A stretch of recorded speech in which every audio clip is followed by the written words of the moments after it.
At first, this story doesn't sound dramatic. There were no desperate messages, no tearful phone calls at midnight, no scenes that would make anyone stop and stare. From the outside it looked calm, almost indifferent. But inside that silence was something far more final than anger. It was clarity. When a woman stops begging, it is not because she no longer cares. It is because she has finally understood something painful about herself, about him, and about the cost of staying. She realized love should never require begging, and that realization did not arrive suddenly or dramatically. It came quietly, through repetition, through moments so small they almost seemed insignificant. It arrived each time she had to rehearse her feelings before speaking, softening her truth so it wouldn't sound like a complaint. It arrived every time she explained the same hurt in different words, hoping that clarity would finally create care. At first, she believed this was love, patience, compromise, endurance. She told herself that love meant staying, even when her voice trembled and her needs waited their turn. But slowly, something inside her began to notice a pattern. The more she begged, the less she was valued. Begging did not always look like desperation. Sometimes it looked like understanding. It looked like saying it's okay when it wasn't.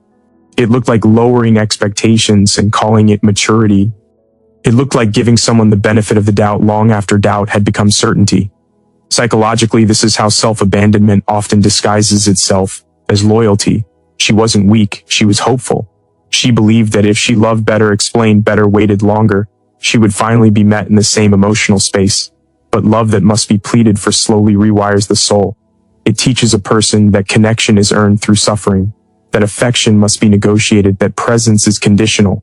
Over time, she began to feel something more painful than rejection. She felt invisible, not unseen in a dramatic way, but unseen in the subtle ways that matter most. Her words landed, but they didn't stay. Her emotions were acknowledged, but not held. She noticed that when she expressed pain, it was treated like an inconvenience rather than a signal. This is where the inner conflict deepened. A part of her still loved, still hoped, still remembered the beginning when effort flowed freely. Another part of her was exhausted, carrying the emotional weight of two people while pretending it was normal. The human psyche cannot live in that split forever without consequence. There is a moment, often misunderstood, when a person stops asking. From the outside, it looks like indifference. From the inside, it is acceptance. She began to understand that begging was not bringing her closer to love. It was pushing her further from herself. Every unanswered need chipped away at her self-trust. Every time she minimized her pain to keep the peace, she sent herself a message. Your feelings are less important than being chosen. That realization was unbearable. Because once you see how often you have silenced yourself to be loved, you cannot unsee it. She noticed something else too. When she stopped explaining, nothing changed on the other side. The absence of her begging did not create curiosity or reflection. It created comfort. And that clarity was devastating. It showed her that her pain had never been misunderstood. It had simply not been prioritized. This is one of the hardest truths to accept in love. Sometimes people hear you perfectly, they just don't feel compelled to respond. Understanding this broke something in her, but it also freed something. It freed her from the illusion that saying it one more time would finally make a difference. Psychologically, begging creates a hierarchy. One person becomes the gatekeeper of affection, the other the applicant.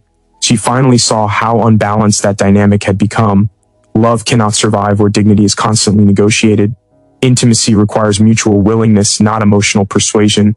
She began to feel a quiet anger, not toward him, but toward herself, for how long she had accepted crumbs and called it patience. Yet even this anger was gentle. It wasn't destructive. It was protective. It asked a simple question she could no longer avoid. What if love is not something you have to convince, so me own to give? As she withdrew, she didn't feel relief immediately. There was grief. There was withdrawal. The body remembers attachment even when the mind understands truth. She missed the version of him she believed in, the future she had imagined, the effort she had invested. But alongside the grief was a growing stillness. She noticed how peaceful it felt to stop rehearsing conversations that would never happen. She noticed how her chest felt lighter when she no longer waited for messages that came too late or not at all. This calm was unfamiliar, but it felt honest. In choosing not to beg, she reclaimed something essential, self-respect. Not the loud, performative kind, but the quiet kind that changes behavior instead of words. She didn't announce her departure. She didn't demand closure. She simply stopped reaching for what required her to shrink. And in doing so, she learned a final, irreversible truth. Love that is real does not need to be chased, convinced, or earned through suffering. It meets you where you stand, without asking you to kneel. He confused her patience with permanence, and this confusion did not come from cruelty but from comfort. It grew slowly, fed by repetition, by the quiet reliability of her presence. She was always there, after misunderstandings, after silences, after moments that should have required repair. At first, her patience felt like love in its purest form.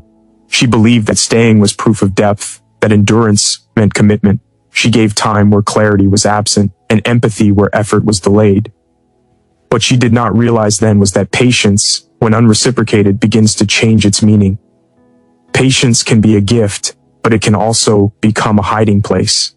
For her, it was a way to protect the connection she hoped would grow into something stable.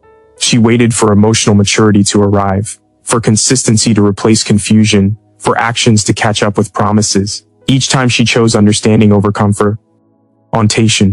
She believed she was building safety. Yet psychologically, repeated tolerance without consequence often teaches the other person that nothing truly needs to change. What is forgiven too easily is rarely taken seriously. He began to assume that her presence was guaranteed, not because he consciously decided to take her for granted, but because the human mind adapts quickly to what remains constant. When someone stays through emotional absence, the absence begins to feel acceptable. Her patience became the foundation of his comfort. He learned, without ever being taught directly, that delays would be absorbed, that distance would be rationalized, that effort could be postponed without risk. In his inner world, her loyalty slowly transformed into a permanent background condition rather than a choice she made every day. She noticed this shift before he did. She felt it in the way her concerns were acknowledged but not acted upon, in the way apologies appeared without change following them. There is a particular fatigue that comes from explaining the same wound repeatedly, only to watch it reopen in the same way. She wasn't asking for urgency, only presence. But patience, stretched too thin, begins to resemble invisibility. She began to feel like a constant that required no maintenance, like something stable enough to be neglected. Psychologically, this is where imbalance quietly hardens. One person carries the responsibility of waiting, while the other carries the freedom of delay. He lived in the assumption that time was neutral, that things would resolve themselves eventually. She lived in the emotional reality of every passing moment, feeling the cost of postponement. The longer she stayed patient, the more invisible her limits became. Boundaries unspoken are rarely respected, and endurance without clarity often invites complacency. Her patience was never infinite, but he treated it as if it were. He mistook her silence for understanding, her adaptability. Thank you for agreement, her loyalty for permanence. This is the danger of confusing kindness with consent. She was not comfortable, she was coping. She was not at peace, she was enduring. But endurance has a threshold, and it is usually crossed long before it is announced. Inside her, a quiet reckoning began. She realized that patience had slowly turned into self-delay. Her life, her needs, her emotional rhythm had been paused to accommodate someone who was in no hurry to meet her where she stood. This realization was painful because it forced her to confront not only his inaction, but her own participation in the pattern. She had stayed longer than her intuition advised, hoping that consistency would inspire reciprocity. Instead, it inspired dependency on her tolerance. When she finally began to pull back, it felt unnatural. Letting go of patience felt like betrayal at first, betrayal of her values, of the person she believed herself to be. But beneath that guilt was something more honest. Relief. She was no longer waiting. She was no longer suspending herself in anticipation. The emotional labor she had been performing quietly returned to her, and with it came clarity. He noticed the change too late. From his perspective, it felt sudden. What he experienced as abandonment was actually the delayed consequence of years of comfort. He had mistaken her staying for a guarantee, not realizing it was a choice renewed each day. When that choice ended, he felt the ground shift beneath him. Only then did he understand that patience is not permanence, and loyalty is not endless. By the time he recognized the weight of her absence, she had already reclaimed the time she once gave freely. Her patience had not disappeared, it had simply been redirected toward herself. And in that shift, something irreversible occurred. She no longer waited to be met. She began walking forward, carrying with her the quiet strength that comes from finally honoring one's own limits. She got tired of explaining pain to someone who benefited from misunderstanding, and this exhaustion did not come from a single argument or a single moment of dismissal. It accumulated slowly, layered over time, each explanation resting on the ruins of the last. In the beginning, she believed that clarity would bring closeness. She believed that if she could just articulate her feelings carefully enough, he would finally see her, finally understand the weight behind her words. So she spoke gently. She chose her timing. She softened her language, not because her pain was small, but because she was afraid of being perceived as difficult. What she did not realize then was that constant explaining slowly turns pain into a performance. Each time she opened her heart, she hoped for connection. Instead, she was met with defensiveness, distraction, or temporary concern that faded as quickly as it appeared. He listened just enough to respond, but not enough to change. Psychologically, this is one of the most reigning relational dynamics, when one person communicates to be understood, and the other listens only to maintain comfort. Over time, she began to sense that misunderstanding was not accidental. It served a purpose.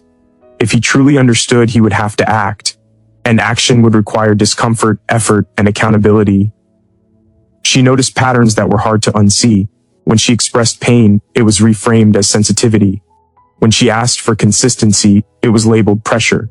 When she pointed out emotional absence, the conversation shifted toward her tone rather than his behavior. Slowly, the focus moved away from the wound and onto her reaction to it. This is how emotional labor becomes invisible. She wasn't asking for perfection, only presence. But presence was inconvenient, and misunderstanding became a shield. Explaining pain over and over began to erode her sense of reality. She started questioning whether she was asking for too much, whether her expectations were unreasonable, whether her needs were simply incompatible with love. This internal confusion is not weakness, it is the natural result of prolonged invalidation. When someone repeatedly minimizes your emotional experience, the psyche begins to split, one part still feeling the pain, another part doubting its legitimacy. Living in that split is exhausting. She also began to feel lonely in a way that had nothing to do with physical absence. She was emotionally present, but not emotionally met. Conversations that should have brought intimacy left her feeling emptier than silence. She realized that explaining pain to someone who benefits from misunderstanding is like pouring water into a cracked vessel. No matter how much you give, it never fills. The effort disappears and you are left wondering why you are still thirsty. What hurt most was not that he couldn't understand, but that he wouldn't stay with her discomfort long enough to try.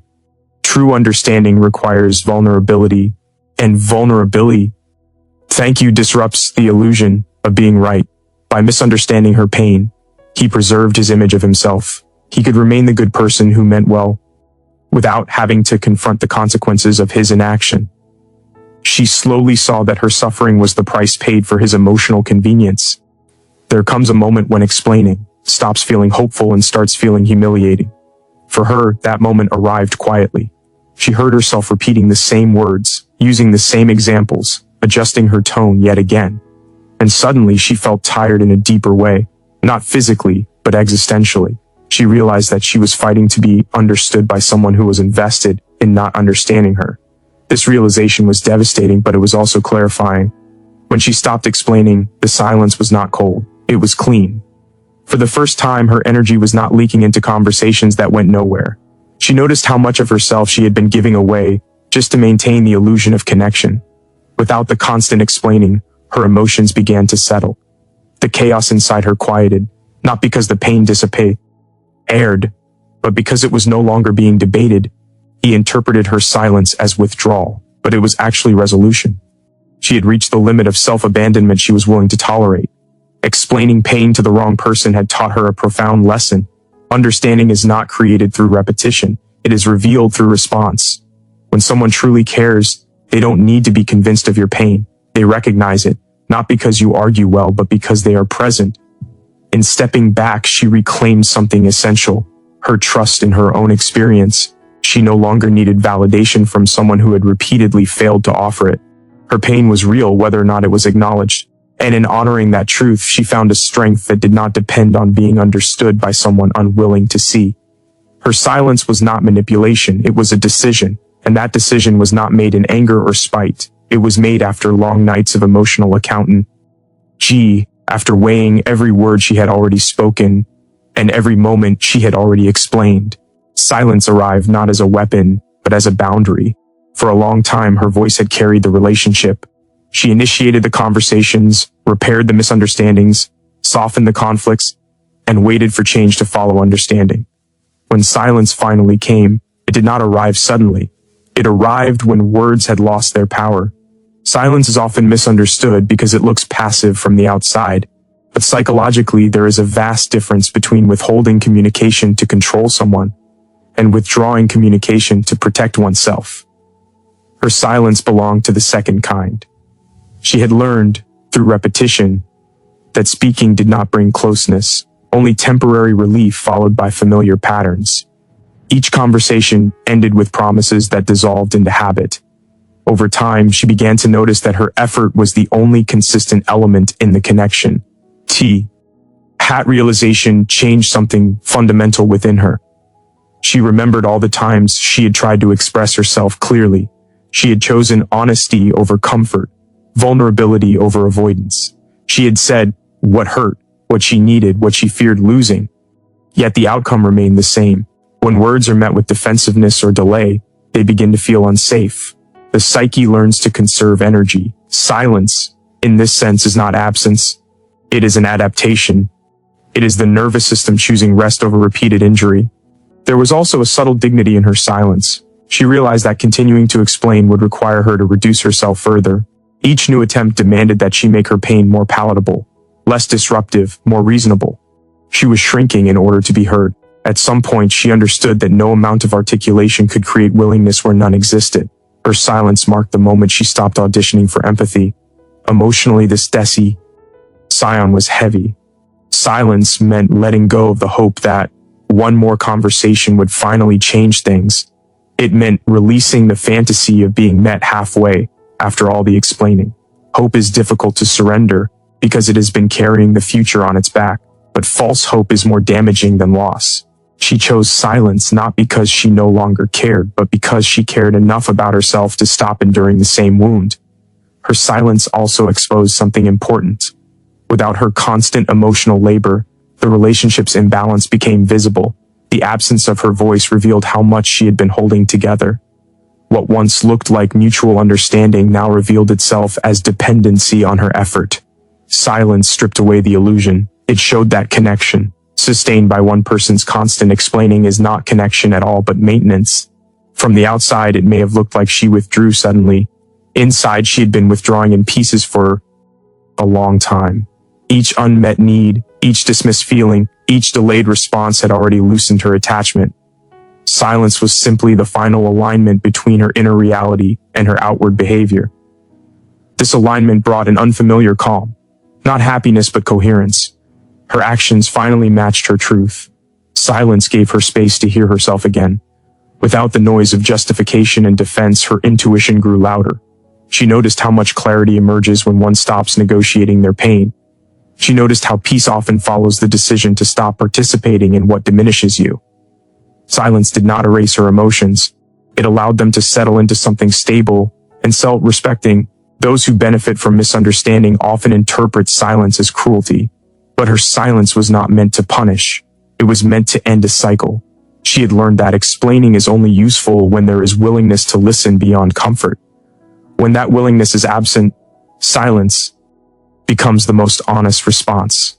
It communicates what words could not, that she would no longer trade her dignity for the possibility of being understood. In choosing silence, she chose integrity. She accepted that being misinterpreted was a smaller cost than continuing to betray herself. This decision required courage, because silence invites judgment. It allows others to create their own narratives. But she understood that clarity does not always come from being understood by everyone. Sometimes, it comes from finally understanding yourself. He recognized her value only after access to her was gone. And this realization did not arrive with wisdom, but with loss. For a long time, her presence had been so constant that it blended into the background of his life. She was the one who remembered, who waited, who adjusted. Her care was reliable, her patience predictable, her forgiveness assumed. What is always available is rarely examined, and what is rarely examined is easily undervalued. He did not question her worth when she was near, because nearness requires no reflection. It is absence that forces the mind to look inward. While she was there, her effort felt ordinary. Messages were answered when convenient, promises were postponed without urgency, emotional labor was accepted without acknowledgement. This is how value becomes invisible, not through cruelty, but through familiarity. The human psyche adapts quickly to consistency, even when that consistency is a gift. He did not wake up intending to take her for granted. He sighed. Implied grew comfortable inside the space she held for him. Comfort, when unchallenged, slowly dulls awareness. She, however, was aware long before she left. She noticed the imbalance, the asymmetry of effort, the way her energy flowed outward without equal return. Each time she asked for presence and received postponement, something inside her recalibrated. She began to understand that being valued does not feel like convincing someone of your importance. It feels like being considered without having to ask. This understanding did not make her leave immediately. It made her grieve quietly while still staying. When she finally withdrew, it was not dramatic. There were no final arguments, no demands for closure. She simply stopped offering what had never been protected. She stopped making herself accessible to a dynamic that thrived on her availability. In that absence, something shifted for him. The routines he relied on broke. The emotional safety he had taken for granted disappeared. Only then did he begin to notice the weight of what she had been carrying. Psychologically, loss sharpens perception. When access is removed, the mind is forced to reconstruct what was once given freely. He began to remember the ways she had shown up, the steadiness he had leaned on, the emotional space she had created. What once felt ordinary now appeared rare. This is not because her value increased, but because his awareness finally did. Absence did not create her worth. It revealed it. There is a painful irony in this realization. By the time he recognized what she had meant, she had already learned to live without being constantly needed. The space she once filled had been costly to her. Letting go of access was not an act of punishment, but an act of recovery. She reclaimed her time, her energy, her emotional focus, and in doing so, she discovered that value recognized too late does not heal the damage done by neglect. He may have wanted to reach out then, to explain his delay, to promise change, but change offered in response to loss carries a different weight. It speaks more about fear than understanding. She understood this. She knew that being valued only after disappearing meant that her presence had never been fully seen, and being seen only in absence is a lonely form of recognition. What he felt as regret, she felt as clarity. She no longer needed to prove her importance or remind someone of her worth. She had learned that true appreciation is not reactive, it is consistent. It does not arrive in panic after access is gone. It lives in attention, in effort, in care given while the connection is still alive. His realizatio, and though genuine, belonged to a different chapter. It could not rewrite the one that had already taught her to choose herself. When access was removed, it did not create distance between them. It revealed the distance that had always been there. And in that revelation, she stepped forward, carrying with her the quiet knowledge, that being valued too late is not the same as being valued at all. She didn't beg because she finally understood that love is not proven by endurance alone. She didn't beg because she realized that being chosen halfway is a slow form of abandonment, and he lost her forever not because she was cold or proud or distant, but because she learned that staying silent was kinder to her soul than begging someone to love her properly. Sometimes the most powerful goodbye is the one where you simply stop asking to be seen